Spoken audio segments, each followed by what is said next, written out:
Okay. This morning, we will be talking about rocks and minerals. So take note that when we are dealing when we are studying earth science, basically we are studying its components. Okay, everything within the earth. Okay, we need to understand it, and this would include some of its abiotic components. And one of that, okay, are the rocks and minerals. Now, I have a question. Is rock and stone the same? Oh.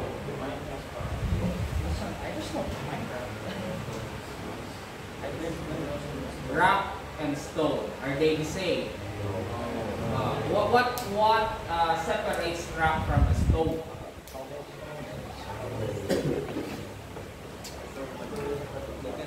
Rock has a broad meaning. Come again? Rock has a broad meaning compared to stone. What do you mean broad meaning? There are different kinds of rocks, and I think stone is a kind of rock. Possible. So how would we know if it is a rock or a stone? So what's the standard? Okay? Sige, let's find out the definition of. What's your name?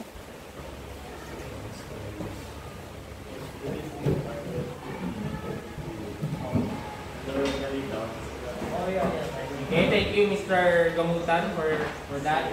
Okay, how would we know if it's a rock? So let's define first, okay, what is a mineral? So mineral are the ingredients of rocks.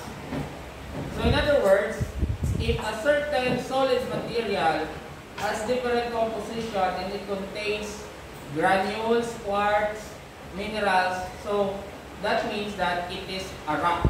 So basically, a rock contains minerals. Okay, rocks are made up of minerals. So this is the deciding point. Okay, to determine what's the difference between a rock and a stone, the mineral composition that is present on it. And take note that rocks could either could contain one mineral or more minerals. Okay, that would explain how come in a volcanic area wherein the volcanic activity is happening or the volcano is active, the moment it erupts, it will make the surrounding area fertile after the eruption. For what reason? Take note that there is a type of rock present there inside the magma chamber. These are molten rocks. So if these molten rocks went out, okay, because of eruption, what happened is it dissipated or scattered the minerals that is lack on the rocks. So what will happen if it will be spread all throughout the area after eruption? What do you think will happen to the quality of the soil? Will it become less fertile or become fertile? Okay, fertile. Because the minerals that's supposed to be lacked, okay, on the rocks, okay, was scattered and then eventually was spread because of the melting process that happened. That's why if you try to study the kind of plants that grow there in a nearby volcanic area, it's very healthy because of the presence of minerals right after the eruption. Do you get my point? Okay. Now this is an example of a rock, and you can see that it has a heterogeneous appearance. When you say heterogeneous material appearance, okay, you can see a lot of physical traits or observable traits. Okay, like may puti, may shiny, may itong. Okay, this would suggest that this type of rock has different mineral composition that is present on it. Do you get my point? Okay. Any question? Wala. Okay, so basically quartz, biotite mica, potassium feldspar are kinds of minerals that is lack on this type of rock. So it could be different combination of minerals, or it could only be made made up of one mineral. Okay, offensive foul. Okay. So, definition of a mineral, it is naturally occurring in organic elements or compounds with specific physical and chemical properties. Okay, let's discuss one of the different words present on the definition. Okay, take note that minerals, okay, they are not naturally occurring. Usually, these minerals comes from during the formation of the universe. Especially, they come from remnants of the stars. Okay. Take note, inorganic elements. In other words, their backbone is not made up of carbon because it is inorganic. You get my point? So if you're going to check its molecular formula and molecular structure, carbon cannot be found there. Okay? So it is inorganic. In other words, wala siya carbon. Later we will see the molecular formula to check if it's really inorganic or organic. Or compounds, which means different combinations of elements with specific physical and chemical properties. When we talk about physical properties, this would include its luster, this would include its streak, this would include its appearance, cleavage, okay? So that's physical. What's funny about cleavage? Okay? Now, chemical properties. Okay. So these are the example of physical property. Luster. When we say luster, it refers to the ability, it refers to the ability of a particular rock to reflect light. Luster. Luster. This is the spelling. Luster.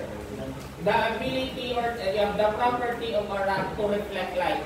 So that's why you happen to see a mineral wherein it will be directly hit by the sunlight, it would shine. So that's what we call luster. Okay? Sige. Hardness is one also of the example. You can see the chemical symbols.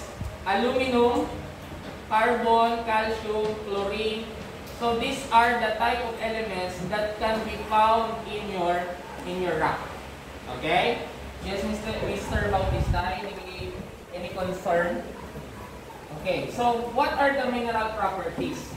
Why is it important to understand what are the different properties of a mineral? Now, mineral properties such as physical property is very important, okay, for geologists, okay, to study and identify the rocks so that they will have a basis. So how would you know if it is a chicken, if it is a fish? You have a standard, you have your basis. The same thing with rocks. And by studying their physical and chemical property, okay, they use that to identify and classify rocks based on the standard that they have set, based on the physical and chemical property that is exhibited by the rock itself. Ayos? Any question? Okay, sige.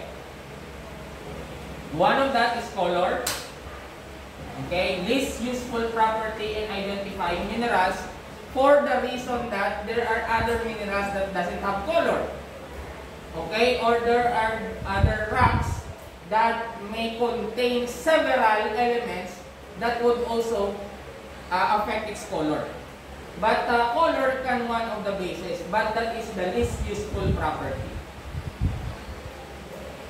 Okay, why? So you can see that the moment that they are mixed up, it's very hard to identify them.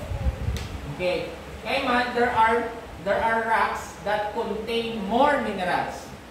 So by using the color, it could be less objective and less less trustworthy, or the term not really exact. Okay? Not really exact. Sige. Sorry, sir. Yes. Maganda yung sir, what's yung luster? Yung luster.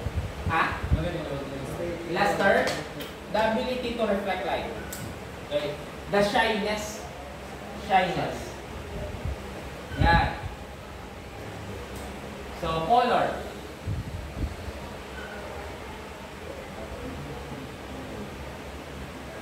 So, by just studying the color, basta pink, that's already a quartz. But actually, there are different variety of quartz that has also different color.